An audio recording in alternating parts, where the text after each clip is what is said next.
Price the lord. Hallelujah. ದೇವರ ನಾಮಕ್ಕೆ ಸ್ತೋತ್ರವಾಗಲಿ. ಪ್ರಾರ್ಥನೆ ಮಾಡಿಕೊಳ್ಳೋಣ. ಸರ್ವ ಸೃಷ್ಟಿಕರ್ತನಾದ ತಂದೆಯ ದೇವರೇ, ಮಗನ ದೇವರೇ, ಪರಿಶುದ್ಧಾತ್ಮನೇ, ನಿಮ್ಮ ನಾಮಕ್ಕೆ ಸ್ತೋತ್ರ ಸ್ವಾಮಿ.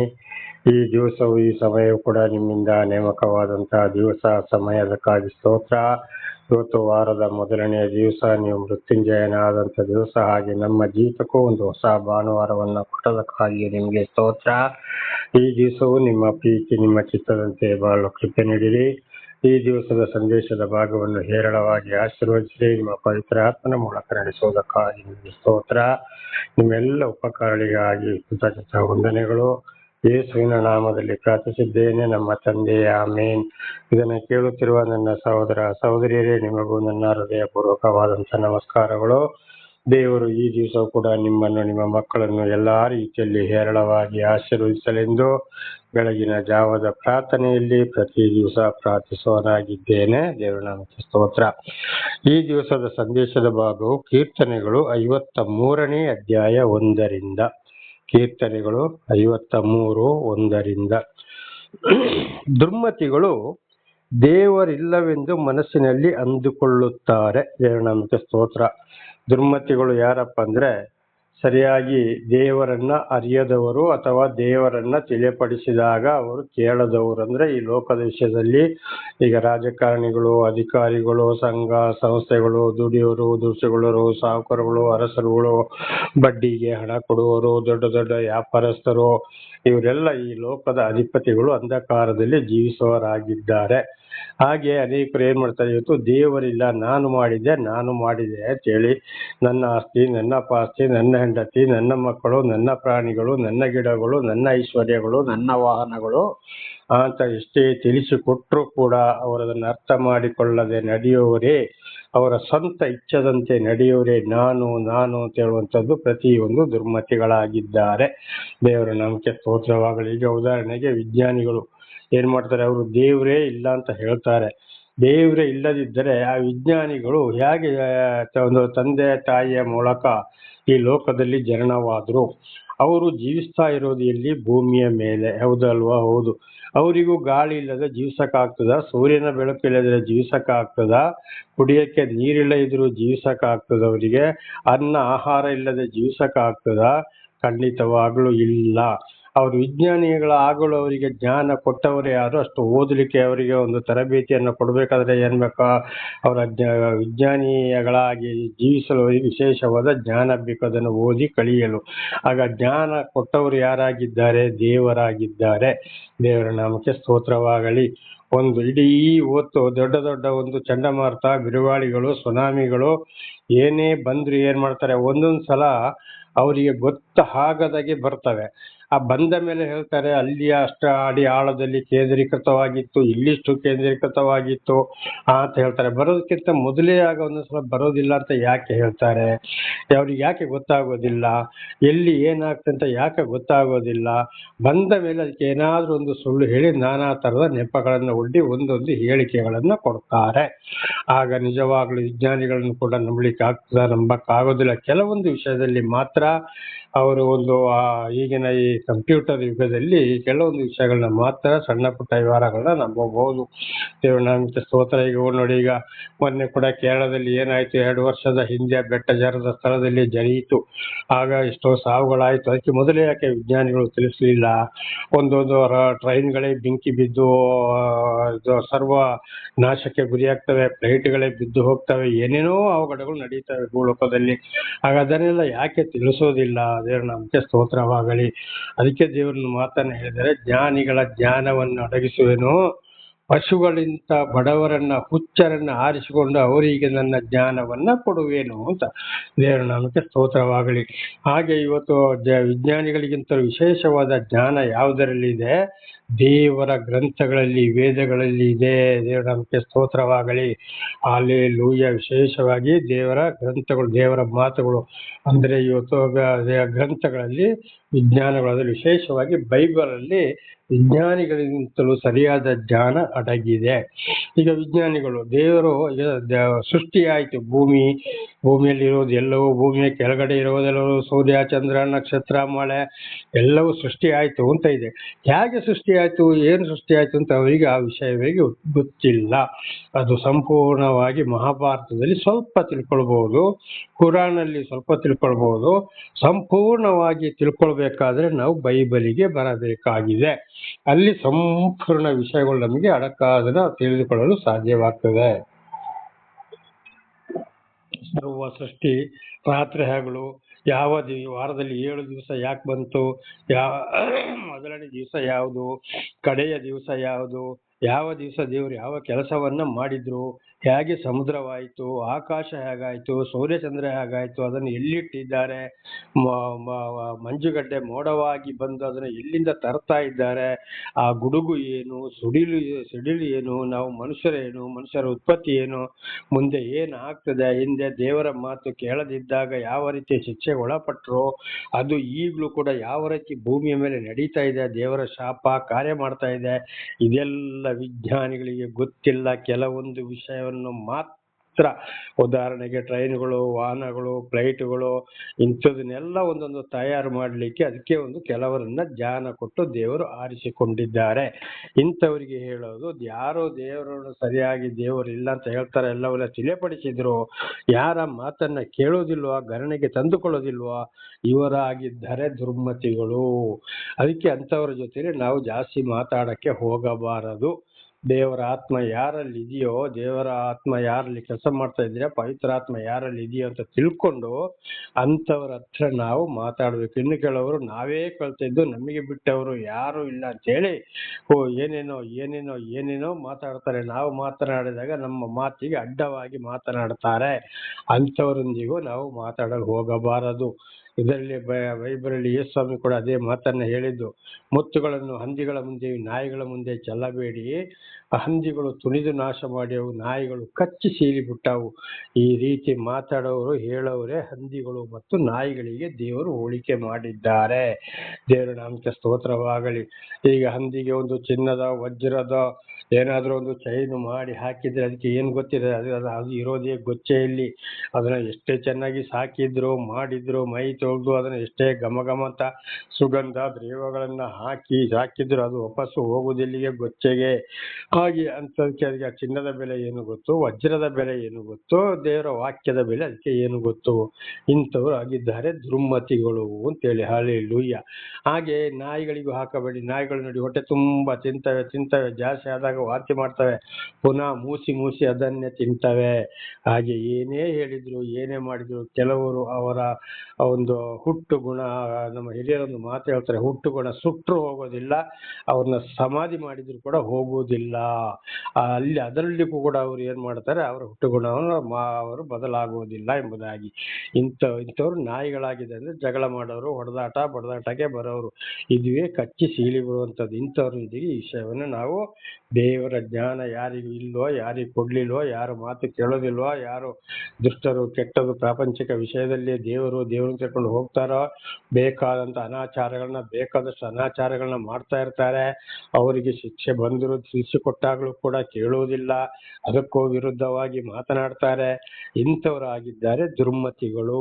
ದೇವರ ನಾಮಕ್ಕೆ ಸ್ತೋತ್ರವಾಗಲಿ. ಹಲ್ಲೆಲೂಯಾ. ಹಾಗೆ ಅಂಥವ್ರ ಹತ್ರ ನಾವು ಜಾಸ್ತಿ ವಿಷಯ ಮಾತಾಡಿಕೊಳ್ಳೋ ಹೋಗಬಾರದು. ದುರ್ಮತಿಗಳು, ಕೆಟ್ಟವರು, ದುಷ್ಟರು, ಅನೀತಿವಂತರು ಅಂತ ಹೇಳ್ಕೊಂಡು ಅವರಿಂದ ನಾವು ದೂರ ಇರಬೇಕಾಗಿದೆ. ಅವರು ಕೆಟ್ಟು ಹೋದವರು ಹೇಯ ಕೃತ್ಯಗಳನ್ನು ನಡೆಸುತ್ತಾರೆ. ನೋಡಿ, ಅವರು ಕೆಟ್ಟು ಹೋಗಿದ್ದಾರೆ. ಯಾಕೆಂದ್ರೆ ಹೆತ್ತ ತಂದೆಯ ದೋಷಫಲ 3-4 ಮಕ್ಕಳ ತಲೆಮಾರಿಗೆ ಅವರ ತಂದೆಗಳ ಗುಣಗಳು, ಹಿಂದಿನ ಗುಣಗಳು ಬೆನ್ನಟ್ಟಿಕೊಂಡು ಬರ್ತವೆ. ಇದನ್ನ ನಾವು ಕೂಡ ಬಹಳ ಸಲ ತಿಳ್ಕೊಂಡಿದ್ದೇವೆ. ನೋಡಪ್ಪ, ಅವ್ರ ಅಪ್ಪ ಹಾಗೆ ಮಾಡಿದ, ಈಗ ಇವನು ಕೂಡ ಅದನ್ನೇ ಮಾಡ್ತಾ ಇದ್ದಾನೆ ಎಂಬುದಾಗಿ. ಅದು ಹಾಗೆಯೇ ಟ್ರೈನ್ ಇಂಜಿನಿಗೆ ಒಂದೊಂದು ಬೋಗಿಗಳನ್ನ ಸೇರಿಸಿದ ಹಾಗೆ ಏನಾಗ್ತದೆ, ಇದು ಉದ್ದಾಗ್ತಾ ಹೋಗ್ತದೆ ಅವರ ವಂಶಕ್ಕೆ. ಆ ರೀತಿ ಒಂದು ಹೋಗ್ತದೆ 3-4 ತಲೆಮಾರಿಗೆ. ತಾಯಿಯ ಪಾಪ ಅಳಿದು ಹೋಗದಿರಲಿ, ಅದು ಕೂಡ ಹಾಗೆಯೇ ಹೋಗ್ತಾ ಇರ್ತದೆ. ಇದನ್ನು ಕೂಡ ಹಿಂದೆ ದೇವರ ನಾಮದಲ್ಲಿ ನಿಮಗೆ ದೇವರ ಆಶೀರ್ವಾದದಿಂದ ದೇವರ ನಾಮದಲ್ಲಿ ಬಹಳ ಸಲ ತಿಳಿಯಪಡಿಸಿದ್ದೇನೆ. ದೇವರ ನಾಮಕ್ಕೆ ಸ್ತೋತ್ರಗಳು. ಹೇಯ ಕೃತ್ಯಗಳನ್ನು ಮಾಡುತ್ತಾರೆ, ಅವರಿಗೆ ಒಳ್ಳೆ ಕಾರ್ಯ, ಒಬ್ಬರಿಗೆ ಒಳ್ಳೇದು ಹೇಳುವಂಥದ್ದು, ಮಾಡುವಂಥದ್ದು, ಸಹಾಯ, ದಾನ, ಧರ್ಮ, ಒಳ್ಳೆ ಕೃತ್ಯಗಳು ಅವರಲ್ಲಿ ಬರುವುದಿಲ್ಲ. ಅವರಿಗೆ ಸುಳ್ಳು ಹೇಳಬೇಕು, ದಗ, ಮೋಸ, ಅನ್ಯಾಯ ಮಾಡಿಕೊಂಡು ಇನ್ನೊಬ್ಬರು ಹೇಗಾದರೂ ಸಾಯಲಿ, ನಾನು ಚೆನ್ನಾಗಿರ್ಬೇಕು, ನನ್ನ ಹೆಂಡತಿ ಮಕ್ಕಳು ಚೆನ್ನಾಗಿರ್ಬೇಕು, ನಂದು ಚೆನ್ನಾಗಿರ್ಬೇಕು, ಇನ್ನು ಕೆಲವರು ಹೆಂಡತಿ ಮಕ್ಕಳು ಭಿಕ್ಷೆ ಬೇಡಿಕೊಂಡು ತಿನ್ಲಿ, ಅವ್ರು ಏನಾದರೂ ಆಗಲಿ, ನಾನು ಮಾತ್ರ ಚೆನ್ನಾಗಿ ಕುಡಿಬೇಕು, ತಿನ್ಬೇಕು ಅಂತೇಳಿ ಅವರ ಸ್ವಂತ ಜೀವಿತವನ್ನೇ ನೋಡಿಕೊಳ್ತಾ ಇದ್ದಾರೆ. ಬಹಳ ಬುದ್ಧಿವಂತರಾಗಿ ಮಾತನಾಡ್ತಾರೆ. ಸತ್ಯ ಹರಿಶ್ಚಂದ್ರನ ಮಕ್ಕಳಿಗಿಂತಲೂ ಜಾಸ್ತಿಯಾಗಿ ಅವರು ಇರ್ತಾರೆ. ಆದರೆ ಅವರ ನಡೆ, ನುಡಿ, ಕ್ರಿಯೆಗಳು ಹಂದಿಗಳಿಗೂ ನಾಯಿಗಳಿಗೂ ಸಮಾನವಾಗಿರ್ತದೆ. ದೇವರ ನಾಮಕ್ಕೆ ಸ್ತೋತ್ರವಾಗಲಿ. ಹೇಯ ಕೃತ್ಯಗಳನ್ನೇ ಮಾಡ್ತಾರೆ, ದೇವರಿಗೆ ವಿರುದ್ಧವಾಗುವುದು, ಸುಳ್ಳು, ದಗ, ಮೋಸ, ಅನ್ಯಾಯ, ಹೊಡೆಯೋದು, ಬಡಿಯೋದು, ಕೊಲೆ, ಮದ್ಯಪಾನ, ಧೂಮಪಾನ, ಕದಿಯೋದು, ವ್ಯಭಿಚಾರಗಳು ಅಂದರೆ ಸೂಳೆತನ ಮಾಡುವಂಥದ್ದು, ಇನ್ನೊಬ್ಬರ ಆಸ್ತಿ ಪಾಸಿಗಾಗಿ ಆಸೆ ಪಡುವಂಥದ್ದು, ಇನ್ನೊಬ್ಬರ ಆಸ್ತಿ ಪಾಸಿಗಳನ್ನ ಕಿತ್ತುಕೊಳ್ಳುವಂಥದ್ದು, ತನ್ನ ಲಾಭಕ್ಕಾಗಿ ಇನ್ನೊಬ್ಬರ ಆಸ್ತಿ ಪಾಸಿ ಬೆಳ್ಳಿ ಬಂಗಾರನ ಅಡವು ಕೊಟ್ಟುಕೊಳ್ಳುವಂಥದ್ದು, ಅದರಲ್ಲಿ ಬಡ್ಡಿಗೆ ಬಡ್ಡಿ ತೆಗೆದು ಇನ್ನೊಬ್ಬರನ್ನ ನಾಶ ಮಾಡುವಂಥದ್ದು ಇವರಾಗಿದ್ದಾರೆ ದುರ್ಮತಿಗಳು ಅಂತ ಹೇಳಿದ್ದೇವೆ. ನಮಗೆ ಸ್ತೋತ್ರವಾಗಲಿ. ಅವರಲ್ಲಿ ಒಳ್ಳೆಯದನ್ನು ಮಾಡುವವರೇ ಇಲ್ಲ ನೋಡಿ. ಇಂಥವರಲ್ಲಿ ಒಬ್ರು ಕೂಡ ಒಳ್ಳೇದು ಮಾಡೋರಿಲ್ಲ. ಒಬ್ಬರಿಗೆ ಎಂತ ಕಷ್ಟ, ಸಂಕಟ, ದುಃಖ ಬಂದ್ರೆ ಒಂದು ಸಹಾಯ ಮಾಡೋರಿಲ್ಲ. ಅವನು ಏನೇ ಆಗಲಿ, ಎಂತ ಬಡವನು, ಇವತ್ತು ಬಡವರಲ್ಲಿ ಕೂಡ ಬಹಳ ಜನ ಒಳ್ಳೆಯವರು ಇದ್ದಾರೆ, ನೀತಿವಂತರು ಇದ್ದಾರೆ. ಅವರಿಗೆ ಕಷ್ಟ ಬಂದರೂ ಕೂಡ 1 ರೂಪಾಯಿ ಕೂಡ ಸಹಾಯ ಮಾಡುವುದಿಲ್ಲ, ಕೊಡುವುದೇ ಇಲ್ಲ. ಬದಲಾಗಿ ಅವರಿಗೆ ಕಷ್ಟದಲ್ಲಿ ದುಡ್ಡು ಕೇಳಿದಾಗ ಅವರಿಗೆ ಬಡ್ಡಿಗೆ ದುಡ್ಡು ಕೊಟ್ಟು ಅವರಿಗೆ ಮತ್ತೆ ಹಿಂಸೆ ಕೊಟ್ಟು ಅವರಿಗಿರುವಂತ ಒಂದು ಮನೆ ಆಗ್ಲಿ ಅಥವಾ ಅವರಲ್ಲಿ ಒಂದು ಒಡವೆಗಳಾಗ್ಲಿ, ಪಾತ್ರೆಗಳಾಗ್ಲಿ, ಪ್ರಾಣಿ ಪಕ್ಷಿಗಳಾಗ್ಲಿ ಅದನ್ನೇ ಕಿತ್ತುಕೊಳ್ಳುವವರಾಗಿದ್ದಾರೆ. ಇಂಥವರಾಗಿದ್ದಾರೆ ದುರ್ಮತಿಗಳು, ದೇವರನ್ನು ಅರಿಯದವರು. ಆಗಲಿ ಇನ್ನೊಂದು ವಿಷಯ, ಇಂಥವರನ್ನ ದೇವರು ಕೈ ಬಿಟ್ಟಿದ್ದಾರೆ. ಅವರಿಗೆ ಈಗಲೇ ಸತ್ತ ಮೇಲೆ ನ್ಯಾಯ ತೀರ್ಪಿನ ದಿವಸ ಅವರ ಆತ್ಮ ಪರಲೋಕದಲ್ಲಿ ಬೆಂಕಿಯಲ್ಲಿ ಬೇಯಲಿಕ್ಕೆ ತಯಾರಾಗಿದೆ ಅಂತ ಇದರ ಅರ್ಥವಾಗಿದೆ. ದೇವರ ನಾಮಕ್ಕೆ ಸ್ತೋತ್ರವಾಗಲಿ. ಹಾಗಿರುವಾಗ ಅವರು ಎಷ್ಟೇ ದೊಡ್ಡ ಐಶ್ವರ್ಯವಂತರಾಗ್ಲಿ ಏನೇ ಆಗ್ಲಿ ಅವರ ಗೊಡವೆಗೆ ಹೋಗಬಾರದು. ಇದು 1 ಪೇತ್ರ 4ನೇ ಅಧ್ಯಾಯ 6ನೇ ವಚನ ಬೈಬಲಿನಲ್ಲಿ ಕೂಡ ಸ್ಪಷ್ಟವಾಗಿ ಬರೆಯಲ್ಪಟ್ಟಿದೆ. ಪೇತ್ರ ಅಂದ್ರೆ ಬಂಡೆಗೆ, ಕಲ್ಲಿಗೆ ಸಮಾನ ಅಂತಂದ್ರೆ ದೇವರಲ್ಲಿ ಅಷ್ಟೊಂದು ವಿಶ್ವಾಸದಲ್ಲಿ ಗಟ್ಟಿಮುಟ್ಟಾಗಿ ದೇವರ ಮೇಲೆ ವಿಶ್ವಾಸದಲ್ಲಿ ನಿಂತಿರುವವನು ಅಂತ ಇದರ ಅರ್ಥ. ಜೀವಿತ ಕಾಲದಲ್ಲಿ ಅವರು ಪರಲೋಕದ ಕಡೆಗೆ ಅಂದರೆ ದೇವರ ಕಡೆಗೆ ಹೋಗ್ತಾ ಇದ್ದಾರ, ದೆವ್ವದ ಕಡೆಗೆ, ಸೈತಾನ್ನ ಕಡೆಗೆ, ನಾಶಕ್ಕೆ ಹೋಗ್ತಾ ಇದ್ದಾರ ಅಂತೇಳಿ ಜೀವಿತ ಕಾಲದಲ್ಲಿ ತಿಳ್ಕೊಳ್ಬಹುದು ಅಂತೇಳಿ 1 ಪೇತ್ರ 4ನೇ ಅಧ್ಯಾಯ 6ನೇ ವಚನದಲ್ಲಿ ಇದು ಬರೆಯಲ್ಪಟ್ಟಿದೆ. 10 ದಶಾಜ್ಞೆಗಳು ಕೂಡ ದೇವರು ಸೀನಾಯಿ ಬೆಟ್ಟದಲ್ಲಿ ಅಂದರೆ ಹಿಮಾಲಯ ಪರ್ವತದಲ್ಲಿ, ಮೋಶೆ ಅಂದರೆ ನೀರಿನಿಂದ ಎಚ್ಚಲ್ಪಟ್ಟವನು, ಇಸ್ರೇಲರೆಂದರೆ ದೇವರಿಂದ ಆಯ್ಕೆಗೊಂಡವರು, ಬ್ರಾಹ್ಮಣರು ಅಂತ ಇದರ ಅರ್ಥ. ಅವರಿಗೆ ಕೊಟ್ಟಿದ್ದು 10 ದಶಾಜ್ಞೆಗಳು. ಅದುವೇ ಇದರ ಜ್ಞಾನ ಯಾರಲ್ಲಿ ಇದೆಯೋ ಅವರು ಪ್ರತಿಯೊಬ್ಬ ಮನುಷ್ಯರನ್ನು ಕೂಡ ಕಂಡುಹಿಡಿಯಬಹುದು. ಅದಕ್ಕೆ ದೇವರು ಕೊಟ್ಟಂತದ್ದು. ದೇವರ ನಾಮಕ್ಕೆ ಸ್ತೋತ್ರವಾಗಲಿ. ಇವರಾಗಿದ್ದರೆ ದುರ್ಮತಿಗಳು, ದುಷ್ಟರು, ಕೆಟ್ಟವರು, ಹಂದಿಗಳಿಗೂ ನಾಯಿಗಳಿಗೂ ಸಮಾನ ಅಂತ ಇದರ ಅರ್ಥ. ಭಗವದ್ಗೀತೆಯಲ್ಲಿ ಶ್ರೀಕೃಷ್ಣ ಪರಮಾತ್ಮ ಇದನ್ನೇ ಹೇಳಿದ್ದು, ಕುರಾನಲ್ಲಿ ಅಲ್ಲಾ ದೇವರು ಕೂಡ ಇದನ್ನೇ ಹೇಳಿದ್ದು. ದೇವರ ನಾಮಕ್ಕೆ ಸ್ತೋತ್ರವಾಗಲಿ. 2ನೇ ವಚನ 53:2 ಮನುಷ್ಯರಲ್ಲಿ ತನ್ನ ಸಾನ್ನಿಧ್ಯವನ್ನು ಅಪೇಕ್ಷಿಸುವ ಬುದ್ಧಿವಂತರು ಇದ್ದಾರೋ ಎಂದು ದೇವರು ಆಕಾಶದಿಂದ ಮನುಷ್ಯರನ್ನು ನೋಡಲಾಗಿ. 3ನೇ ವಚನ ಒಳ್ಳೆಯದನ್ನು ನಡೆಸುವವರು ಒಬ್ಬರಾದರೂ ಇಲ್ಲ, ಅವರೆಲ್ಲರೂ ದ್ರೋಹಿಗಳಾಗಿ ಕೆಟ್ಟು ಹೋದವರೇ. ನೋಡಿ, ಮನುಷ್ಯರಲ್ಲಿ ದೇವರ ದರ್ಶನ ಆದ್ಮೇಲೆ ಕೂಡ ದೇವರನ್ನೇ ತಿಳಿಯಪಡಿಸಿದರು. ಬುದ್ಧಿವಂತರು ಒಬ್ಬರಾದರೂ ಇದ್ದಾರ ಅಂತೇಳಿ ಆಕಾಶದಿಂದ ಅಲ್ಲಿಂದೇ ಇಣಿಕಿ ನೋಡ್ತಾರಂತೆ. ಕೆಳಗೆ ಇಲ್ಲಿ ಆಕಾಶದ ಮೇಲೆ ಅದಕ್ಕೆ ನೀರಿಟ್ಟುಕೊಂಡು ಅಲ್ಲಿ ಸಿಂಹಾಸನ ರೂಢರಾಗಿರುವಂಥದ್ದು ಸರ್ವ ಸೃಷ್ಟಿಕರ್ತನಾದ ದೇವರು ಅಲ್ಲಿಂದ ಇಣಿಕಿ ನೋಡ್ತಾರಂತೆ. ಮನುಷ್ಯರೊಳಗೆ ನಾನು ಇಂಥವರಿಗೆ ದರ್ಶನ ಕೊಟ್ಟೆಪ್ಪ, ಸೃಷ್ಟಿ ಮಾಡಿದೆ, ಅವರಿಗೆಲ್ಲವನ್ನ ನಾನು ಕೊಟ್ಟೆ ನಡೆಸ್ತಾ ಇದ್ದೀನಿ. ಆದರೂ ಬುದ್ಧಿವಂತರಿದ್ದಾರೋ ತಪ್ಪಿ ಹೋದರೂ ಕೂಡ ಅವರನ್ನು ಕಷ್ಟ ಸಂಕಟ ದುಃಖಗಳಿಂದ ಮರಣದ ಪಾಶದಿಂದ ದುಷ್ಟರ ಕೈಯಿಂದ ತಪ್ಪಿಸಿದೆ. ಮತ್ತಾದರೂ ನನ್ನ ಮಾತನ್ನ ಕೇಳ್ತಾರ, ನನ್ನ ಕಡೆಗೆ ಬರ್ತಾರ, ಒಳ್ಳೆಯದನ್ನ ಮಾಡ್ತಾರ, ನನ್ನ ವಾಕ್ಯಕ್ಕೆ ವಿಧೇಯರಾಗಿ ಜೀವಿಸ್ತಾರ ಅಂತೇಳಿ ಆಕಾಶದಿಂದಲೂ ಅಲ್ಲಿಂದ ನೋಡಲಾಗಿ ಒಳ್ಳೆಯದನ್ನು ನಡೆಸುವವರು ಒಬ್ಬರಾದರೂ ಇಲ್ಲ. 3ನೇ ವಚನ, ಇಲ್ಲವೇ ಇಲ್ಲ. ಸ್ವಲ್ಪ ಕಷ್ಟ ಸಂಕಟ ಮುಗಿದ ಮೇಲೆ ಯಾವಾಗ ಸ್ವಲ್ಪ ದುಡ್ಡು ಬಂತು, ಸಂಪಾದನೆ ಬಂತು ದೇವರ ಆಶೀರ್ವಾದದಿಂದ, ಆಗ ನಾನು ಮಾಡಿದೆ ನನ್ನದು ತಲೆ ದೇವರನ್ನ ಮರೆತು ಬದಲಾಗಿ ವಿಗ್ರಹಾರಾಧನೆ, ಮಾಟ, ಮಾಯ, ಮಂತ್ರ, ಜ್ಯೋತಿಷ, ಈ ಸ್ವಾಮೀಜಿಗಳು, ಬ್ರಾಹ್ಮಣರುಗಳು, ಋಷಿಮುನಿಗಳು, ಗುರುಗಳು ಅಂತ ಹೇಳಿಕೊಂಡು ಅವರ ಪಾದಕ್ಕೆ ನಮಸ್ಕಾರ ಮಾಡಿಕೊಂಡು ಅವರ ಹಿಂದೆ ಹೋಗ್ತಾರೆ. ಅವರು ಸಾಯ್ತಾರೆ. ಅನ್ಯಾಯ ಮಾಡೋರು, ಮೋಸ ಮಾಡೋರು, ಅವರನ್ನು ದೇವರೇ ಸಾಕ್ತಾ ಇದ್ದಾರೆ. ದೇವರಿಂದಾಗಿ ಅವರು ಜೀವನ ಮಾಡ್ತಾ ಇದ್ದಾರೆ. ಅವರು ಮನುಷ್ಯರಿಗೆ ಹುಟ್ಟಿದವರು ಅಂತ ಎಷ್ಟೇ ತಿಳಿಸಿದರೂ ಮಾತು ಕೇಳುವುದಿಲ್ಲ. ಹಾಗೆ ಅವರೆಲ್ಲರೂ ದ್ರೋಹಿಗಳಾದ್ರು, ಕೆಟ್ಟು ಹೋದವರು ಎಲ್ಲರೂ ದ್ರೋಹಿಗಳಾದ್ರು. ಆದರೂ ಕೆಲವರನ್ನು ಕರೀತಾರೆ, ತಿಳಿಯಪಡಿಸ್ತಾರೆ, ಆದರೂ ಕೂಡ ಕೇಳುವುದೇ ಇಲ್ಲ.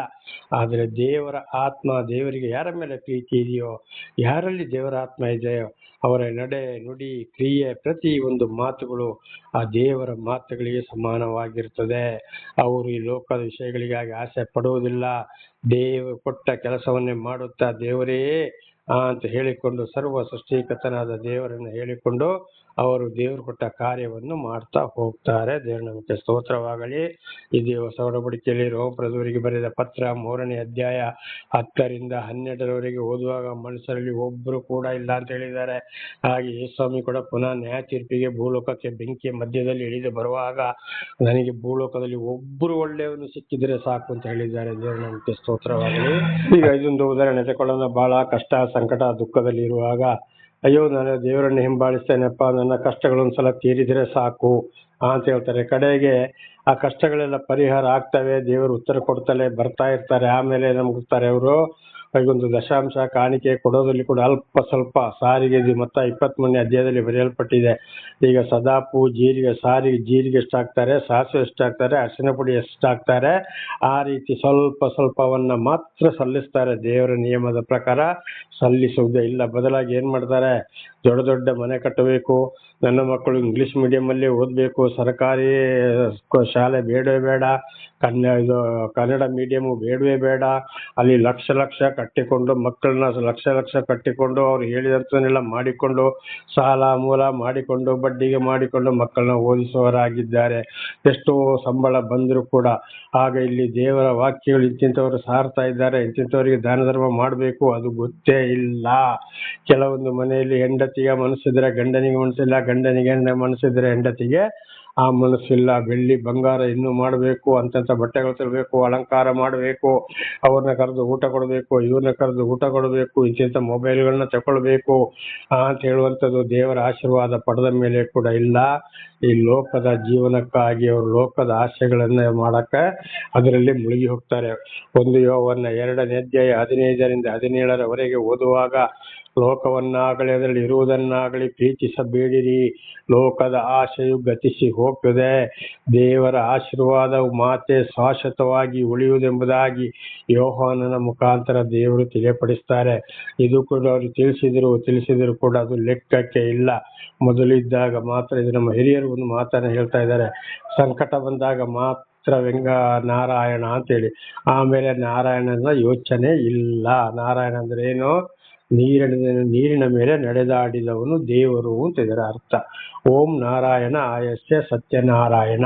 ಸತ್ಯ ಅಂದ್ರೆ ವಾಕ್ಯ, ನಾರ ಅಂದ್ರೆ ನೀರು, ಆಯನ ಅಂದ್ರೆ ನೀರಿನ ಮೇಲೆ ನಡೆದಾಡಿದವನು ಅಥವಾ ನೀರಿನ ಮೇಲೆ ವಾಸವಿರುವವನು ಅಂತ ದೇವರ ನಮಗೆ ಸ್ತೋತ್ರ. ಇದು ವಿಷ್ಣು ಪುರಾಣದಲ್ಲಿ ನೋಡುವಾಗ ಪರಮಾತ್ಮನು, ಸಾಕ್ಷಾತ್ ಪರಬ್ರಹ್ಮನು, ಮಹಾವಿಷ್ಣು ಇವರೆಲ್ಲ ಆಕಾಶದ ಮೇಲೆ, ನೀರಿನ ಮೇಲೆ, ಕೈಲಾಸ ವೈಕುಂಠದಲ್ಲಿ ವಾಸ ಮಾಡ್ತಾ ಇದ್ದಾರೆ ಅಂತ ನಮಗೆ ವಿಷ್ಣು ಪುರಾಣ ಬಹಳ ಚೆನ್ನಾಗಿ ನಮಗೆ ತಿಳಿಸಲ್ಪಡುತ್ತದೆ. ಬೈಬಲಲ್ಲಿ ನೋಡುವಾಗ ಆದಿಕಾಂಡ 1ನೇ ಅಧ್ಯಾಯ 2ನೇ ವಚನದಲ್ಲಿ ದೇವರ ಆತ್ಮವು ಜಲರಾಶಿಯ ಮೇಲೆ ಚಲಿಸುತ್ತಿತ್ತು ಅಂತ ಕಾಣ್ತದೆ. ಅವರು ಮನುಷ್ಯರಾಗಿ ಬಂದಾಗ, ಯೇಸೆಂಬ ನಾಮದಲ್ಲಿ ಬಂದಾಗ ಸಮುದ್ರದ ಮೇಲೆ ನಡೆಯುತ್ತಾ ಹೋದ್ರು, ಅಲ್ಲಿ ನಾವು ನೋಡಬಹುದು. ನೋಡಿ, ಈಗಲೇ ಒಂದು ಹೊಸ ವಿಷಯಕ್ಕೂ 53ನೇ ಅಧ್ಯಾಯ 2ನೇ ವಚನದಲ್ಲಿ ಕೆಳಗೆ ದೇವರು ಆಕಾಶದಿಂದ ಮನುಷ್ಯರನ್ನು ನೋಡಲಾಗಿ, ಹಾಗೆ ಯೇಸೆಂಬ ನಾಮದಲ್ಲಿ ಕೂಡ ಈ ಕಲಿಯುಗದಲ್ಲಿ ಬಂದಾಗ ಅವರು 40ನೇ ದಿವಸ ಸ್ವರ್ಗದೊಳದಾಗ ಇದ್ದಾಗ ಶಿಷ್ಯರು ನೋಡ್ತಾ ಇದ್ದಾಗ ಆಕಾಶ ಒಡೆದು ದಾರಿ ಬಿಟ್ಟು ಕೊಡ್ತು, ಆಕಾಶದ ಮೇಲೆ ಏರಿ ಹೋದರು. ದೇವರ ನಾಮಕ್ಕೆ ಸ್ತೋತ್ರವಾಗಲಿ. ಹಾಲೆಲೂಯಾ. ಆಕಾಶದ ಮೇಲೆ ಇದು ಆದಿಕಾಂಡ 1ನೇ ಅಧ್ಯಾಯವನ್ನು ನಾವು ನೋಡುವಾಗ ಆಕಾಶದ ಮೇಲೆ ಈಗಲೂ ನೀರಿದೆ, ಅದು ಸರ್ವ ಸೃಷ್ಟಿಕರ್ತನಾದ ದೇವರಿಗೆ ಸಿಂಹಾಸನ. ದೇವರ ನಾಮಕ್ಕೆ ಸ್ತೋತ್ರವಾಗಲಿ. ಆದಿಕಾಂಡ 1ನೇ ಅಧ್ಯಾಯದ ನಮಗೆ ಸ್ಪಷ್ಟವಾಗಿ ನಾವಿಲ್ಲಿ ತಿಳ್ಕೊಳ್ಳಬಹುದು. ಹೀಗೆ ಕೆಲವರದ್ದು ಏನಾಗ್ತಾ ಇದೆ, ಕಷ್ಟ ಸಂಕಟಗಳು ಮುಗಿದ್ರೆ ಸಾಕು, ಆಮೇಲೆ ಅಲ್ಪ ಸ್ವಲ್ಪ ಕೊಟ್ಕೊಂಡು ಬಾಕಿಯವರು ಈ ಲೋಕದ ವಿಷಯಗಳಿಗೆ ಹೋಗ್ತಾರೆ. ಆದರೆ ಅಲ್ಲಿ ಆಗುವಂತ ಕಾರ್ಯಗಳೇ ಬೇರೆ. ಇವತ್ತು ಎಷ್ಟೋ ಜನ ಇಂಗ್ಲಿಷ್ ಮೀಡಿಯಂ ಅಂತ ಓದಿಸಿ ಮಾಡಿ ಕಡೆಗೆ ಕೆಲಸ ಸಿಕ್ಕದೆ ಇವತ್ತೊಂದು ಸಣ್ಣ ಸಣ್ಣ ಕೆಲಸಗಳಿಗೆ ಹೋಗಿ ಸೇರಿಸಿಕೊಳ್ಳುವವರಾಗಿದ್ದಾರೆ. ಎಷ್ಟೇ ಓದಿದ್ರು ಮಾಡಿದ್ರು ಕೂಡ ಅವರ ಒಂದು ಇವತ್ತು ಕನ್ನಡ ಮೀಡಿಯಂ ಶಾಲೆಯಲ್ಲಿ ಓದಿದವರು ಕೂಡ ಎಂತೆಂತೋ ಅಧಿಕಾರಕ್ಕೆ ಹೋಗಿದ್ದಾರೆ, ಎಂತೆಂತೋ ಅಧಿಕಾರಿಗಳು ಹೋಗಿದ್ದಾರೆ, ಎಷ್ಟೋ ಒಳ್ಳೆಯವರಾಗಿದ್ದಾರೆ, ಎಷ್ಟೋ ಬುದ್ಧಿವಂತರಾಗಿದ್ದಾರೆ. ದೇವರ ನಮಗೆ ಸ್ತೋತ್ರವಾಗಲಿ. ಇವತ್ತು ದೇವರನ್ನ ಕಷ್ಟ ಸಂಕಟ ದುಃಖದಲ್ಲಿ ಬೇಡಿಕೊಂಡು ಅವರಿಗೆ ಐಶ್ವರ್ಯ ಬಂದಾಗ ಅವರ ಕಷ್ಟಗಳು ನೀಗಿದ ಮೇಲೆ ಈ ರೀತಿಯಲ್ಲಿ ಹೋಗೋರಾಗಿದ್ದಾರೆ. ಇಂಥವರಿಗೆ ದುರ್ಮತಿಗಳು ಅಂತ ಇವರನ್ನು, ಅದಕ್ಕೆ ದಾವೀದರಸರು ಹೇಳಿದ್ದು, ದುರ್ಮತಿಗಳು ದೇವರಿಲ್ಲವೆಂದು ಮನಸ್ಸಿನಲ್ಲಿ ಅಂದುಕೊಳ್ಳುತ್ತಾರೆ. ಅವರು ಕೆಟ್ಟು ಹೋದವರು ಹೇಯ ಕೃತ್ಯಗಳನ್ನು ನಡೆಸುತ್ತಾರೆ, ಅವರಲ್ಲಿ ಒಳ್ಳೆಯದನ್ನು ಮಾಡುವವರೇ ಇಲ್ಲ. ಮನುಷ್ಯರಲ್ಲಿ ತನ್ನ ಸಾನ್ನಿಧ್ಯವನ್ನು ಅಪೇಕ್ಷಿಸುವ ಬುದ್ಧಿವಂತರು ಇದ್ದಾರೋ ಎಂದು ದೇವರು ಆಕಾಶದಿಂದ ಮನುಷ್ಯರನ್ನು ನೋಡಲಾಗಿ ಒಳ್ಳೆಯದನ್ನು ನಡೆಸುವವರು ಒಬ್ಬರಾದರೂ ಇಲ್ಲ, ಅವರೆಲ್ಲರೂ ದ್ರೋಹಿಗಳಾಗಿ ಕೆಟ್ಟು ಹೋದವರೇ. ನೋಡಿ, ದೇವರ ನಾಮಕ್ಕೆ ಸ್ತೋತ್ರವಾಗಲಿ. ಮತ್ತೆ ಹೇಳಿದ್ರು ಕೂಡ ಅವರ ಹಿಂದಿನ ಜೀವಿತ ಬಿಟ್ಟವರು ಬರುವುದೇ ಇಲ್ಲ. ಅದರಲ್ಲಿ ಒಬ್ಬೊಬ್ಬರು ಇದ್ದಾರೆ, ಹೌದಪ್ಪ, ಹಿಂದೆ ಎಲ್ಲರೂ ಆ ರೀತಿ ಇಲ್ಲ, ಎಲ್ಲೋ ಒಬ್ಬೊಬ್ರು ಲಕ್ಷಕ್ಕೆ ಒಬ್ಬೊಬ್ಬರನ್ನ ನೋಡ್ಬಹುದು, ಏನೋ ಅದು ಡೌಟೇ. ಆದ್ರೂ ನನ್ನ ಒಂದು ಅಂದಾಜು ಲಕ್ಷಕ್ಕೆ ಒಬ್ರು, ಹೌದಪ್ಪ ಇಂಥ ಕಷ್ಟದಲ್ಲಿ ಇದ್ದೇವೆ, ದೇವರು ನಮಗೆ ದರ್ಶನ ಕೊಟ್ಟಿದ್ದಾರೆ, ತಿಳಿಯಪಡಿಸಿದ್ದಾರೆ, ಆದ್ರಿಂದ ನಾವು ಈ ರೀತಿ ನಡ್ಕೊಳ್ಬೇಕು ಅಂತ ಕೆಲವರು ಬಹಳ ಬುದ್ಧಿವಂತರಾಗಿ ಹೇಳ್ತಾರೆ, ಮಾಡ್ತಾರೆ, ಇನ್ನೊಬ್ಬರಿಗೆ ಹೇಳ್ತಾರೆ. ಅವರ ಕೈಯಲ್ಲಿ ಅವರು ಸರಿಯಾಗಿ ದೇವರ ಮಾತಿಗೆ ವಿಧೇಯರಾಗಿ ಜೀವಿಸ್ತಾ ಇದ್ದಾರೋ ಅದು ಇಲ್ಲ. ಇದು ಕೂಡ ಬೈಬಲಲ್ಲಿ ಬಹಳ ಚೆನ್ನಾಗಿ ಬರೆಯಲ್ಪಟ್ಟಿದೆ. ದೇವರ ದರ್ಶನವಾದಾಗಿ ಬಂದು ಕೂತ್ಕೊಳ್ತಾರೆ, ಕೇಳ್ತಾರೆ, ನನ್ನ ಪರವಾಗಿ ಏನು ಹೇಳಿದ್ರು, ಪ್ರಾರ್ಥನೆ ಮಾಡಿದ್ರು, ದೇವರು ನಿಮಗೆ ಏನು ತಿಳಿಯಪಡಿಸಿದರು ಅಂತ. ಯಾಕೆ? ಅವರ ಕಾರ್ಯಗಳು ಕಷ್ಟ ಸಂಕಟಗಳು ಮುಗಿಬೇಕು ವಿನಃ ಅವರು ದೇವರ ವಾಕ್ಯಕ್ಕೆ ವಿಧೇಯರಾಗಿ ಜೀವಿಸುವುದಿಲ್ಲ. ಒಟ್ಟಿನಲ್ಲಿ ಅವರ ಕಾರ್ಯ ನೆಟ್ಟಾಗಿ ಆದರೆ ಸಾಕು. ಇದೇ ದೇವರ ನಮಗೆ ಸ್ತೋತ್ರ. ಇವರಿಗೆ ದುರ್ಮತಿಗಳು ಅಂತ ಹೇಳುವಂತ ದಾವೀದರಸರು ಇದನ್ನೇ ಹೇಳಿದಂತ ವಿಷಯವಾಗಿದೆ. 4ನೇ ವಚನ 53:4. ದುಷ್ಟತ್ವವನ್ನು ನಡೆಸುವವರು ತಿಳಿಯುವುದಿಲ್ಲವೋ? ಅವರು ತನ್ನ ಜನರನ್ನು ಆಹಾರವನ್ನೋ ಎಂಬಂತೆ ನುಂಗಿಬಿಡುತ್ತಾರೆ, ದೇವರನ್ನು ಸ್ಮರಿಸುವುದಿಲ್ಲ. ದುಷ್ಟತ್ವವನ್ನು ಯಾರು ಈಗಲೇ ಹೇಳಿದಾಗ ಅದನ್ನು ನಡೆಸ್ತಾರೆ ಅವರಿಗೆ ದುಷ್ಟತ್ವ ಗೊತ್ತಾಗೋದಿಲ್ಲ. ಗೊತ್ತಾಗಿಯೇ ಆಗ್ತದೆ, ಗೊತ್ತಿದ್ದೇ ಇದೆ, ಅವರಿಗೆ ಕೂಡ ಜ್ಞಾನ ಕೊಟ್ಟಿದ್ದಾರೆ. ಆದ್ರೆ ಏನಾಗ್ತದೆ, ಅವರಿಗೆ ದೇವರ ವಾಕ್ಯಕ್ಕೆ ವಿಧೇಯರಾಗಿ ಜೀವಿಸಿದರೆ ಅಲ್ಲಿ ಬಹಳ ಶಿಸ್ತು ಇದೆ. ಇವತ್ತು ಆರ್ಮಿಯವರು, ನಮ್ಮ ಭಾರತ ದೇಶದವರು, ಮಿಲಿಟರಿಯವರು ಕಾಯ್ತಾ ಇರ್ತಾರೆ.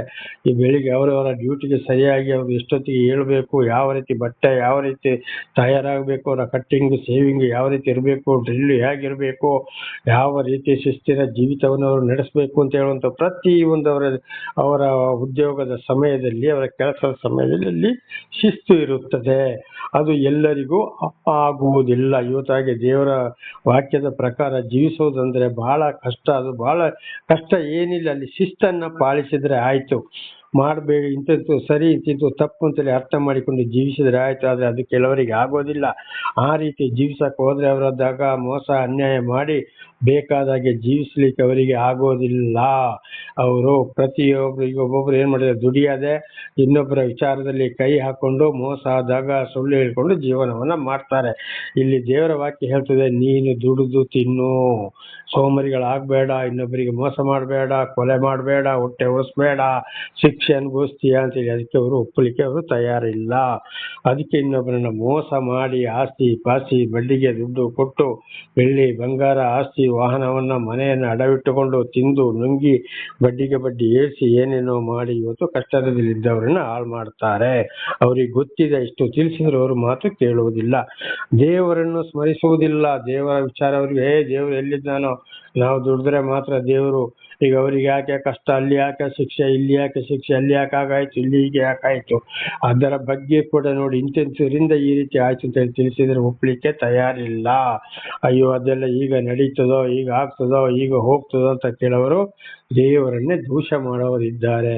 ಈಗ ಬರುವ ಶಿಕ್ಷೆ ಕೂಡ ಎಷ್ಟೇ ತಿಳಿಸಿದ್ರು ಕೂಡ ಅವರಿಗೆ ಅದು ಗೊತ್ತಾಗೋದಿಲ್ಲ, ಅವರ ಹೃದಯಕ್ಕೆ ಅದು ನಾಟೋದಿಲ್ಲ. ಇವರಾಗಿದ್ದಾರೆ ಕೆಟ್ಟು ಹೋದವರು, ಅನೀತಿವಂತರು, ದುಷ್ಟಗಳು, ದೆವ್ವರು, ದುರ್ಮತಿಗಳು ಎಂಬುದಾಗಿ ನಮಗೆ ದೇವರ ವಚನ ಸ್ಪಷ್ಟವಾಗಿ ತಿಳಿಸಲ್ಪಡ್ತದೆ.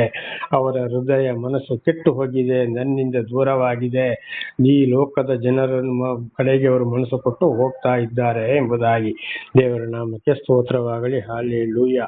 ಇವರಾಗಿದ್ದಾರೆ ದುಷ್ಟರಂತವರಿಂದ ದೂರವಿರಬೇಕು. 5ನೇ ವಚನ, ಭಯಪಡುವುದಕ್ಕೆ ಕಾರಣವಿಲ್ಲ ಇದ್ದರೂ ಅವರು ಪಕ್ಕನೆ ಭಯಭ್ರಾಂತರಾದರು. ನೋಡಿ, ದುಷ್ಟತನದಲ್ಲಿ ನಡೆಯುವರು, ಇನ್ನೊಬ್ಬರನ್ನ ಹಾಳು ಮಾಡೋರು ಅಂದ್ರೆ ದೇವರ ವಾಕ್ಯಕ್ಕೆ ವಿಧೇಯರಾಗಿದೆ ಅವಿಧೇಯರಾಗುವವರು ಅವರು ಖಂಡಿತ ಏನಾಗ್ತಂತೆ, ಅವರಿಗೆ ಬೇಕಾದಷ್ಟು ಹಣ ಕೋಟಿ ಕೋಟಿ ಕೋಟಿ ಕೋಟಿ ಮಾಡ್ಬೋದು, ಎಂಥ ಮಂತ್ರಿಗಳೇ ಆಗಿರ್ಬೋದು, ಎಂಥ ಅಧಿಕಾರಿಗಳೇ ಆಗಿರ್ಬೋದು, ನಾನಾ ರೀತಿ ಸರ್ಕಾರಕ್ಕೂ ಜನಗಳಿಗೂ ಮೋಸ ಮಾಡಿ ಎಷ್ಟೆಷ್ಟೋ ಕೋಟಿ ಮಾಡಿರ್ಬೋದು. ಆದರೆ ಪಕ್ಕನೆ ಭಯಭ್ರಾಂತರಾಗುವರು. ಯಾಕೆಂದ್ರೆ ಎಲ್ಲಿ ರೌಡಿಗಳು ನಮ್ಮನ್ನು ಹೊಡೆದು ಬಿಡ್ತಾರೋ, ಎಲ್ಲಿ ಕೊಲೆ ಮಾಡ್ತಾರೋ, ಎಲ್ಲಿ ವಿರೋಧಿಗಳು ಕೊಲೆ ಮಾಡಿಸ್ತಾರೋ. ಇವತ್ತು ರಾಜಕಾರಣಿಗಳಲ್ಲಿ ನೋಡಿ, ಒಬ್ಬೊಬ್ಬರನ್ನು ಅವರವರೇ ಕೊಲೆ ಮಾಡಿಸ್ತಾ ಇದ್ದಾರೆ, ಹವಾಲ ಕೊಟ್ಟು ಎಷ್ಟೆಷ್ಟೋ ಲಕ್ಷಗಳನ್ನ ಕೊಟ್ಟುಕೊಂಡು. ರೌಡಿಗಳು ದುಡ್ಡು ಕೇಳಿದ್ರೆ ಕೊಡದಾಗ ರೌಡಿಗಳೇ ಇವರನ್ನು ಹೊಡೆದು ಹಾಕ್ತಾರೆ. ಇನ್ನು ಕೆಲವರು ಸರ್ಕಾರದವರು ಐಡಿ ಇಡಿ CBI ಅಂತೇಳಿ ಬಂದುಕೊಂಡು ಈ ರೀತಿ ರೈಡ್ ಮಾಡ್ತಾ ಇದ್ದಾರೆ, ಕೋರ್ಟಿಗೆ ಎಳಿತಾ ಇದ್ದಾರೆ, ಜೈಲಿಗೆ ಹಾಕ್ತಾ ಇದ್ದಾರೆ. ಇದೆಲ್ಲ ನಾವು ಮಾಧ್ಯಮಗಳಲ್ಲಿ ನೋಡಿದ್ದೇವೆ, ನೋಡ್ತಾ ಇದ್ದೇವೆ. ಎಂತೆಂಥ ಮಂತ್ರಿಗಳು ಇವತ್ತು ಜಾಮೀನಲ್ಲಿ ಇದ್ದಾರೆ, ಎಲ್ಲ ಜೈಲಿಗೆ ಹೋಗಿ ಬಂದು ಜೈಲನ್ನ ತಿಂದವರೇ ಇದ್ದಾರೆ. ಎಂತೆಂಥೋ ಸಿನಿಮಾದಲ್ಲಿ ಕೊಂದವರು ಕೂಡ ಇವತ್ತು ಜೈಲಲ್ಲಿ ಕೊಳಿತಲೇ ಇದ್ದಾರೆ. ನಾನಾ ರೀತಿ ಅನ್ಯಾಯ ಮಾಡಿದವರು ಎಷ್ಟೆಷ್ಟೋ ಜನ ಅನ್ಯಾಯ ಮಾಡಿ ದೇಶವನ್ನ ಬಿಟ್ಟು ಪರದೇಶಕ್ಕೆ ಓಡಿ ಹೋಗ್ತಾ ಇದ್ದಾರೆ, ಅಲ್ಲಿ ಅಡಗಿಕೊಳ್ತಾ ಇದ್ದಾರೆ. ನೋಡಿ, ಇವ್ರಿಗೆ ಪಕ್ಕನೆ ಭಯಭ್ರಾಂತರಾಗುವರು. ಆ ಶಿಕ್ಷೆ ದೇವರವ್ರಿಗೆ ಕೊಟ್ಟಿದ್ದಾರೆ. ಅವರು ಹಗಲು ಆ ಕಡೆ ಈ ಕಡೆ ನೋಡ್ತಾರೆ, ರಾತ್ರಿ ಮಲಗಿದಲ್ಲಿ ಕೂಡ ನಿದ್ದೆ ಇಲ್ಲ. ಬೇಗನೆ ಅವರಿಗೆ ಎಚ್ಚರವಾಗುವಂಥದ್ದು. ಯಾಕಲ್ಲಿ ಯಾರು ಬರ್ತಾರೋ, ನಾಳೆ ಏನ್ ಮಾಡ್ತಾರೋ ಅಂತೇಳಿ ಸಣ್ಣ ಒಂದು ಶಬ್ದವಾದರೂ ಅವರಿಗೆ ಹೆದರಿಕೆ. ಆದ್ರೆ ಇವತ್ತು ಬಡವರಾದ ನಮಗೆ ದೇವರು ನಮ್ಮನ್ನು ನಡೆಸುವಾಗ, ನಾವು ದೇವರೊಂದಿಗೆ ಜೀವಿಸುವಾಗ ಯಾವುದಕ್ಕಾದ್ರೂ ನಾವು ಭಯಪಡ್ತೇವೆ. ಇಷ್ಟು ರಾತ್ರಿ ಹೋಗೋದು ಬರೋದಾಗ್ಲಿ, ಏನೇ ಆಗ್ಲಿ, ಏನೇ ಶಬ್ದ ಆಗಲಿ ಭಯವಿದೆಯೋ? ಇಲ್ಲ. ದೇವರ ನಾಮಕ್ಕೆ ಸ್ತೋತ್ರವಾಗಲಿ. ಅದಕ್ಕೆ ಇವತ್ತು ಒಂದು ದೇವರ ಒಂದು ಮಾತಿದೆ, ಬಡವರು ಹಗಲಿಡಿ ದುಡಿದು ಒಳ್ಳೆ ಚೆನ್ನಾಗಿ ಊಟ ಮಾಡಿ ರಾತ್ರಿ ಒಳ್ಳೆ ನಿದ್ದೆ ಮಾಡಿ ಬೆಳಗ್ಗೆ ಬೇಗ ಹೇಳ್ತಾರೆ ಅಂತೇಳಿ. ದೇವರ ನಮಗೆ ಸ್ತೋತ್ರವಾಗಲಿ. ಒಳ್ಳೆ ಒಂದು ದುಡಿಯುವ ರೈತ ಹಗಲಿಡಿ ಕಷ್ಟಪಡ್ತಾನೆ, ದುಡಿತಾನೆ, ಸಾಯಂಕಾಲ ಊಟ ಮಾಡ್ತಾನೆ, ದೇವರೇ ಅಂತ ಹೇಳ್ಬಿಟ್ಟು ಮಲಗಿ ಒಳ್ಳೆ ನಿದ್ದೆ ಮಾಡ್ತಾನೆ. ಬೆಳಿಗ್ಗೆ ಬೇಗ ಎದ್ದು ಅವನ ಕಾರ್ಯಕ್ಕೆ ಅವನು ತಯಾರಾಗ್ತಾನೆ. ದೇವರ ನಮಗೆ ಸ್ತೋತ್ರ. ಆದ್ರೆ ದುರ್ಮತಿಗಳು, ಈ ಗರ್ವಹಂಕಾರದಲ್ಲಿ ಮೆರೆಯೋರು, ಇನ್ನೊಬ್ಬರನ್ನ ದೋಚನೆ ಮಾಡಿದವರು ಆಗಲ್ಲ. ರಾತ್ರಿ ಅವರಿಗೆ ನಿದ್ದೆ ಇಲ್ಲ, ಅವರಿಗೆ ಯಾವಾಗ ಸಾವು ಯಾರಿಂದ ಬರ್ತದೆ ಅಂತ ಗೊತ್ತಿಲ್ಲ. ಅದಕ್ಕೆ ಭಯಪಡುವುದಕ್ಕೆ ಕಾರಣವಿಲ್ಲದಿದ್ದರೂ ಅವರು ಪಕ್ಕನೆ ಭಯಭ್ರಾಂತರಾಗುವರು. ಶಾಂತಿ, ಸಮಾಧಾನ, ಧೈರ್ಯ ಅವರಲ್ಲಿ ಇರುವುದಿಲ್ಲ. ಇಲ್ಲಿಗೆ ಹೋದ್ರು ಕೂಡ ಅವ್ರಿಗೆ ಏನ್ ಮಾಡ್ಬೇಕಾಗ್ತದೆ? ಈಗ ಉದಾಹರಣೆಗೆ ಒಂದೊಂದು ದೊಡ್ಡ ದೊಡ್ಡ ಅಧಿಕಾರಿಗಳು ಅದು ಅಥವಾ ರಾಜಕಾರಣಿಗಳು, ಅಂಥವರಿಗೆಲ್ಲ ಪೊಲೀಸ್ ಎಸ್ಕಾರ್ಟು ಬೇಕೇ ಬೇಕು ಅವರಿಗೆ. ಯಾಕೆ? ರಕ್ಷಕರು ಹಿಂದೆ ಮುಂದೆ, ರೌಡಿಗಳು ಬೇಕೇ ಬೇಕು. ಅದು ಇವತ್ತು ನಮಗೆ ಹಾಗೆಲ್ಲ ಇವರಾಗಿದ್ದಾರೆ ದುರ್ಮತಿಗಳು. ದೇವರ ನಾಮಕ್ಕೆ ಸ್ತೋತ್ರ.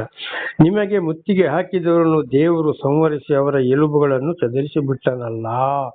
ಯಾರಿಗೆ ದೇವರು ಯಾರನ್ನ ಆದುಕೊಂಡ್ರೋ, ಯಾವ ಬಡವನನ್ನ ಸ್ವೀಕಾರ ಮಾಡಿದ್ರೋ, ಯಾರಿಗೆ ಹಿಂಸೆ ಕೊಟ್ರೋ ಅಂಥವರಿಗೆ ದೇವರೇ ಅವರ ಎಲುಬುಗಳನ್ನು ಚದರಿಸಿ ಬಿಟ್ಟನಲ್ಲ. ದೇವರೇ ಅವರಿಗೆ ಅವರನ್ನ ಶಿಕ್ಷೆಗೆ ಒಳಪಡಿಸಿ ದೇವರೇ ಅವರೊಂದಿಗೆ ಯುದ್ಧ ಮಾಡ್ತಾರೆ. ಕೆಟ್ಟವರಿಂದ ದುಷ್ಟರ ಕೈಗೆ ಒಪ್ಪಿಸಿಕೊಟ್ಟು ಖಂಡಿತವಾಗಿ ದೇವರೇ ಅವರಿಗೆ ಶಿಕ್ಷೆ ಪಡಿಸುವವರಾಗಿದ್ದಾರೆ. ದೇವರು ಯಾರನ್ನು ಆದುಕೊಂಡರೋ, ಯಾರನ್ನು ನಡೆಸ್ತಾರೋ, ಯಾರ ಮುಖಾಂತರ ಸತ್ಯ ಸುವಾರ್ತೆ ಬರ್ತದೋ, ಯಾರನ್ನು ಗದರಿಸ್ತಾರೋ, ಎಚ್ಚರಿಸ್ತಾರೋ ಅವರಿಗೆ ದುರ್ಮತಿಗಳು ತೊಂದರೆ ಕೊಟ್ಟಾಗ ಅವರು ಬರುವ ಶಿಕ್ಷೆ ಇದ್ವಿ. ಉದಾಹರಣೆಗೆ ನನಗೆ ಕೂಡ ಬೇಕಾದಷ್ಟು ಜನ ಶಿಕ್ಷೆಯನ್ನು ಕೊಟ್ಟರು, ಏನೇನೋ ಮಾಡಕ್ಕೆ ನೋಡಿದ್ರು, ಎಲ್ಲ ಶಿಕ್ಷೆಯನ್ನು ಅನುಭವಿಸಿದ್ರು. ಕೆಲವು ಸ್ವಲ್ಪ ಜನ ಏನಾದ್ರು ಇವತ್ತು ಈ ಲೋಕವನ್ನೇ ಬಿಟ್ಟು ಮಣ್ಣೊಳಗೆ ಸೇರಿದ್ದಾರೆ. ಅದರಲ್ಲಿ ಜೀವಂತವಾಗಿದ್ದವರು ಇವತ್ತು ಕೂಡ ಶಿಕ್ಷೆ ಅನುಭವಿಸುತ್ತಲೇ ಇದ್ದಾರೆ. ಕೀರ್ತನೆ 112ರಲ್ಲಿ ಬರೆಯಲ್ಪಟ್ಟಿದೆ, ನಿನ್ನ ವಿರೋಧಿಗಳಿಗೆ ಬರುವ ಶಿಕ್ಷೆಯನ್ನು ಕಣ್ಣಾರೆ ಕಾಣ್ತೀಯ ಅಥವಾ ಕಿವಿಯಾರೆ ಕೇಳ್ತೀಯ ಅಂತ. ಇದೇ ರೀತಿ ದೇವರು ಮಾಡಿದ್ದಾರೆ, ಮಾಡುತ್ತಲೇ ಇದ್ದಾರೆ. ಇದು ನನ್ನ ಹಿಂದಿನ ಸಾಕ್ಷಿಯಲ್ಲಿ ಕೂಡ ನಾನು ಇದನ್ನು ತಿಳಿಸಿದ್ದೇನೆ, ತಿಳಿಸ್ತಾನೆ ಇದ್ದೇನೆ. ಒಂದು ಮನುಷ್ಯ ಕೂಡ ಸ್ವಲ್ಪ ಸಮಯದಲ್ಲಿ ಅವನನ್ನು ಕಂಪ್ಲೇಂಟ್ ಕೊಡ್ತೇನೆ, ಮತಾಂತರ ಮಾಡಕ್ಕೆ ಬರ್ತಾ ಇದ್ದಾನೆ, ಅವನು ಯಾಕೆ ಇಲ್ಲಿಗೆ ಬರ್ತಾ ಇದ್ದಾನೆ, ಅವನ್ನ ಜೈಲಿಗೆ ಹಾಕಿಸ್ತೇನೆ ಅಂತ ಹೇಳಿದಂತ ಮನುಷ್ಯನಿಗೆ ಬಂದಂತ ಶಿಕ್ಷೆ 1-2 ಅಲ್ಲ, ಇವತ್ತು ಕೂಡ ಶಿಕ್ಷೆಯಿಂದ ನರಳಾಡ್ತಲೇ ಇದ್ದಾನೆ. ಎಷ್ಟು ತಿಳಿಸಿದ್ರು ದೇವರ ಕಡೆಗೆ ಮನಸ್ಸು ಕೊಡೋದಿಲ್ಲ. ಶಿಕ್ಷೆ ಶಿಕ್ಷೆ ಶಿಕ್ಷೆ ಒಂದಲ್ಲ ಒಂದು ಈ ದಿವಸದವರೆಗೂ ಕೂಡ ನಡೀತಾ ಇದೆ. ದೇವ್ರ ನಮಗೆ ಸ್ತೋತ್ರವಾಗಲಿ. ಹಾಗೆ ದೇವರು ಯಾರನ್ನ ಆದುಕೊಂಡ್ರೋ ಅಂಥವರಿಗೆ ಈ ದೇವರಿಂದ ದೂರ ಹೋದರು ಪ್ರಾಪಂಚಿಕ ಮನುಷ್ಯರು ಶಿಕ್ಷೆ ಕೊಟ್ಟಾಗ ಅವರೊಂದಿಗೆ ದೇವರೇ ಯುದ್ಧ ಮಾಡ್ತಾರೆ, ಅವರಿಗೆ ದೇವರೇ ಶಿಕ್ಷೆಯನ್ನು ಕೊಡುವವರಾಗಿದ್ದಾರೆ. ಕಣ್ಣಾರೆ ಕಾಣುವಾಗೆ ಅಥವಾ ಕಿವಿಯಾರೆ ಕೇಳುವಾಗೆ ಮಾಡ್ತಾರೆ. ಕೀರ್ತನೆ 112ರಲ್ಲಿ ಇದು ಕೂಡ ಈ ವಿಷಯಗಳು ಬರೆಯಲ್ಪಟ್ಟಿವೆ. ಇದನ್ನು ಮುಂದೆ ನಾವು ತಿಳ್ಕೊಳ್ಬಹುದು. ನನ್ನ ಜೀವಿತದಲ್ಲಿ ಕೂಡ ಇದು ಇವತ್ತು ನಡೆದು ಹೋಗಿದೆ, ನಡೆಯುತ್ತಲೇ ಇದೆ. ದೇವರ ನಾಮಕ್ಕೆ ಸ್ತೋತ್ರವಾಗಲಿ. ಹಲ್ಲೆಲೂಯಾ. ದೇವರವರನ್ನು ಕೈ ಬಿಟ್ಟಿದ್ದರಿಂದ ನೀವು ಅವರನ್ನು ಅಪಜಯಪಡಿಸಿದ್ದೀರಿ. ನೋಡಿ, ಅಂತವ್ರನ್ನ ಏನ್ ಮಾಡ್ತಾರೆ, ದೇವರು ಕೈ ಬಿಟ್ಟಿದ್ದಾರೆ. ಮೊದಲೊಂದ್ಸಲ ದೇವರು ಆರಿಸಿಕೊಂಡವರ ಮುಖಾಂತರ ದೇವರ ವಿಷಯಗಳನ್ನ ಅವರಿಗೆ ಕಷ್ಟ ಸಂಕಟ ದುಃಖ ಬಂದಾಗ ತಿಳಿಯಪಡಿಸ್ತಾರೆ. ಆಗ ಕೇಳದಿದ್ರು ತಿಳಿಸ್ತಾರೆ ಇಲ್ಲ. ಆಮೇಲೆ ದೇವರವರನ್ನ ಕೈ ಬಿಟ್ಟು ಸರಿಯಾದ ಶಿಕ್ಷೆಗೆ ಒಳಪಡಿಸ್ತಾರೆ. ಅದು ಯಾವ ರೀತಿ ಅಂತ ಗೊತ್ತಿಲ್ಲ. ವಿರೋಧಿಗಳ ಮನುಷ್ಯರಿಂದ ಬರ್ಬೋದು, ದೊಡ್ಡ ದೊಡ್ಡ ಕಾಯಿಲೆ ಬರ್ಬೋದು, ಪ್ರಕೃತಿ ನಿಯಮದಲ್ಲಿ ಬರ್ಬೋದು, ನಾನಾ ರೀತಿಯಲ್ಲಿ ಬಂದವರು ನರಳಾಡ್ಬಹುದು. ಅದು ಯಾವ ತರದ ಶಿಕ್ಷೆ ಅಂತಲೇ ಗೊತ್ತಿಲ್ಲ. ದೇವರ ನಾಮಕ್ಕೆ ಸ್ತೋತ್ರವಾಗಲಿ. ಪ್ರಕಟಣೆ 21:8 ನೋಡುವಾಗ ಗದ ಅಂತ ಉರಿಯುವ ಬೆಂಕಿಯ ಕೆಂಡಕ್ಕೆ ಹೋಗಿ ಬೀಳ್ತಾರೆ. 2ನೇ ಮರಣ ಅಂತ. ಒಂದನೇ ಮರಣ ಈ ಭೂಲೋಕದಲ್ಲಿ ಶಿಕ್ಷೆ ಅನುಭವಿಸುವಂತದ್ದೇ. 2ನೇ ಮರಣ ನಾಡ್ದು ನ್ಯಾಯ ತೀರ್ಪಿನ ದಿವಸ ಆತ್ಮ ನರಕದಲ್ಲಿ ಬೇಯುವಂತದ್ದೇ 2ನೇ ಮರಣ. ಪ್ರಕಟಣೆ 21:8ರಲ್ಲಿ ಮಹಾಭಾರತದಲ್ಲಿ ಭಗವದ್ಗೀತೆಯಲ್ಲಿ ಶ್ರೀಕೃಷ್ಣ ಪರಮಾತ್ಮನು ಇದನ್ನೇ ಹೇಳಿದ್ದಾರೆ. ದೇವರ ನಾಮ ಪುರಾಣದಲ್ಲಿ ಕೂಡ ಇದೇ ಬರೆಯಲ್ಪಟ್ಟಿದೆ. ದೇವರ ನಾಮಕ್ಕೆ ಸ್ತೋತ್ರವಾಗಲಿ. ಆದ್ದರಿಂದ ದೇವರ ದರ್ಶನವಾದಂತ ನಾವು ಬಹಳ ಎಚ್ಚರವಾಗಿರಬೇಕು. ಇಂಥವರಿಂದ ದೂರ ಇದ್ದು ನಾವು ಜೀವಿಸಿ ದೇವರ ಆಶೀರ್ವಾದವನ್ನ ಪಡೆದುಕೊಳ್ಳಬೇಕು. ಇದು ನಾಳೆಗೂ ಮುಂದುವರಿಯುತ್ತದೆ. ಪ್ರಾರ್ಥನೆ ಮಾಡಿಕೊಳ್ಳೋಣ. ಸರ್ವಸೃಷ್ಟಿಕರ್ತನ ತಂದೆಯ ದೇವರೇ, ಮಗನ ದೇವರೇ, ಪರಿಶುದ್ಧಾತ್ಮನೇ, ಇವತ್ತಿನ ಸಂದೇಶವನ್ನು ನನ್ನ ಸಹೋದರ ಸಹೋದರಿಯನ್ನು ತಿಳಿಯಪಡಿಸಿದ್ದಕ್ಕಾಗಿ ಸ್ತೋತ್ರ. ಇದನ್ನು ಕೇಳಿ ಚೆನ್ನಾಗಿ ತಿಳಿದುಕೊಂಡು ನಿಮ್ಮ ವಾಕ್ಯವನ್ನು ಅರ್ಥ ಮಾಡಿಕೊಂಡು ಜೀವಿಸಿ ಆಶೀರ್ವಾದ ಹೊಂದಲು ಅವರಿಗೆ ಬೇಕಾದ ಶಾಂತಿ, ಸಮಾಧಾನ, ಆರೋಗ್ಯ, ವಿಶೇಷವಾದ ಜ್ಞಾನವನ್ನ ಕೊಟ್ಟು ಅನುಗ್ರಹಿಸಿ ಎಲ್ಲವನ್ನ ಕಂಡುಹಿಡಿಯಲು ಬೇಕಾದಂತ ವಿಶೇಷವಾದ ದೃಷ್ಟಿ ಜ್ಞಾನವನ್ನು ಕೂಡ ಅವರಿಗೆ ಆಶೀರ್ವದಿಸಿರಿ ಸ್ವಾಮಿ. ಅವರ ಮಕ್ಕಳನ್ನು ಕೂಡ ಅವರು ನಿಮ್ಮ ಮಾರ್ಗದಲ್ಲಿ ನಡೆಸಿ ಅವರು ಕೂಡ ನಿಮ್ಮ ಸಾಕ್ಷಿಗಳಾಗುವಂತೆ ಮಾರ್ಪಡಿಸಿರಿ. ತಿಳಿಯದ ಏನಾದರೂ ಅವುಗಳು ತಪ್ಪಿ ಹೋಗಿದ್ದಾರೆ, ತಪ್ಪುಗಳು ಬಂದು ಹೋಗಿದ್ದಾರೆ, ಕ್ಷಮಿಸಿರಿ. ಪಾಪ ಪರಿಹಾರ ರಕ್ಷಣೆ ನಿಮ್ಮಿಂದಲೇ ಹೊರತು ಬೇರೆ ಯಾರಿಂದಲೂ ಇಲ್ಲ ಸ್ವಾಮಿ. ನಿಮ್ಮ ಪವಿತ್ರ ಆತ್ಮನ ಮೂಲಕ ಅವರನ್ನು ಹೇರಳವಾಗಿ ನಡೆಸಿರಿ. ಅವರೆಲ್ಲರನ್ನು ಆಶೀರ್ವದಿಸಿರಿ. ಮತ್ತು ನಾನು ಕೂಡ ಪ್ರತಿ ದಿವಸ ಹೆಚ್ಚೆಚ್ಚಾಗಿ ತಿಳಿದುಕೊಳ್ಳುವಂತೆ ನೀವು ಮಾಡ್ತಾ ಇರುವುದಕ್ಕಾಗಿಯೂ ನಿಮಗೆ ಸ್ತೋತ್ರ. ಯೇಸುವಿನ ನಾಮದಲ್ಲಿ ಪ್ರಾರ್ಥಿಸಿದ್ದೇನೆ ನಮ್ಮ ತಂದೆಯ ಆಮೆನ್. ಇದನ್ನು ಕೇಳುತ್ತಿರುವ ನನ್ನ ಸಹೋದರ ಸಹೋದರಿಯರೇ, ನಿಮಗೂ ನನ್ನ ಹೃದಯಪೂರ್ವಕವಾದಂತಹ ಧನ್ಯವಾದಗಳು. ದೇವರು ನಿಮ್ಮನ್ನು, ನಿಮ್ಮ ಮಕ್ಕಳನ್ನು, ನಿಮ್ಮ ಎಲ್ಲ ರೀತಿಯಲ್ಲಿಯೂ ಆಸ್ತಿ ಪಾಸ್ತಿ, ಹೊಲ, ವ್ಯವಸಾಯ, ಪ್ರಾಣಿ ಪಕ್ಷಿಗಳಲ್ಲಿಯೂ, ವಿದ್ಯೆ ಬುದ್ಧಿಯಲ್ಲಿಯೂ, ಕೆಲಸದಲ್ಲಿಯೂ, ಪ್ರತಿ ಒಂದು ರೀತಿಯಲ್ಲಿಯೂ ಎಲ್ಲಾ ರೀತಿಯಲ್ಲಿ ಹೇರಳವಾಗಿ ಆಶೀರ್ವದಿಸಲಿ. ಆಮೇನ್.